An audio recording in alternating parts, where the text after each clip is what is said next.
कढई गरम करायला ठेवलेली आहे. त्यामध्ये आपण हे तीळ टाकायचे आहेत.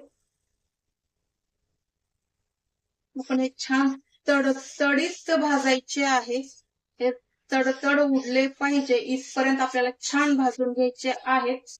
कच्च राहता कामा नये याची पण काळजी आपल्याला घ्यायला लागेल. कधीही तिळाचे पदार्थ करताना हे पण काळजी घ्यायला लागते. तीळ आपण छानपैकी भाजायला पाहिजे. त्याचा कच्चापणा पूर्ण निघेपर्यंत किंवा तडतड उडेपर्यंत तीळ भाजायला पाहिजे. कधीही तीळ भाजताना कढई हेवीच घ्या. त्याला आपण हे काढून घ्यायचं आहे.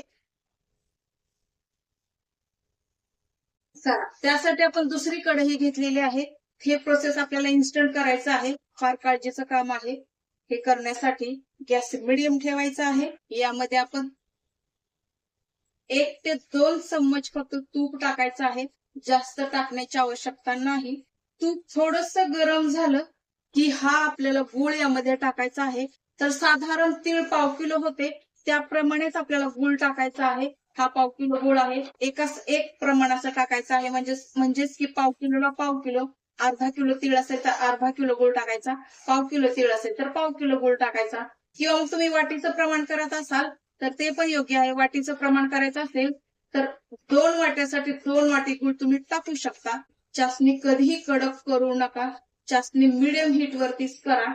चासणी झाली का बघण्यासाठी जर समजा असा झाग आला असं समजा तुम्ही चासणी झालेली आहे. यानंतर आपल्याला गॅस बंद करायचा आहे. 1 ते 2 मिनिटात हे प्रोसेस होऊन जातं. पाक झालेला आहे. आपल्याला गॅस बंद करायचा आहे. तीळ टाकायचा आहे.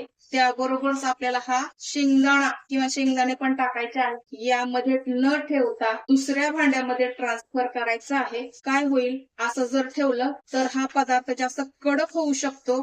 लाडू वळताना आपल्याला फार मशक्कत करावी लागेल. आपण ह्या काचेच्या बॉलमध्ये काढून घेऊया. चला तर एखादा मिनिट आपण थांबूया. त्यानंतर आपण याचे लाडू वळून घेऊया. थोड्या प्रमाणात थंड झालेला आहे. जास्त पण थंड करायचं नाही आपल्याला. यासाठी आपण काय करायचं, थोडस हाताला तूप लावून घेऊन आपण काय करायचं, 3 बोटाने आपल्याला असा राऊंड राऊंड शेप द्यायचा आहे. यानं काय होईल की आपला लाडू छान अट्रॅक्टिव्ह दिसेल. तिळाचे लाडू आणि बेसनाचे लाडू कधी छोटे छोटेच असावे. चला, आपले एवढे लाडू झालेले आहेत. बाकीचे करून मी भेट. चला मंडळी, आपले सर्व लाडू बनवून झालेले आहेत. पाव किलो मध्ये एवढे सर्व लाडू झालेले आहेत. छान सेट पण झालेले आहेत. कसा वाटला व्हिडिओ? आवडला का? आवडला असेल तर लाईक करा, शेअर करा, आपल्या चॅनलला सबस्क्राईब करा. भेटूयाच नेक्स्ट रेसिपी सह. तोपर्यंत स्वस्त राहा, मस्त राहा आणि सर्वात महत्वाचं हेल्दी राहा.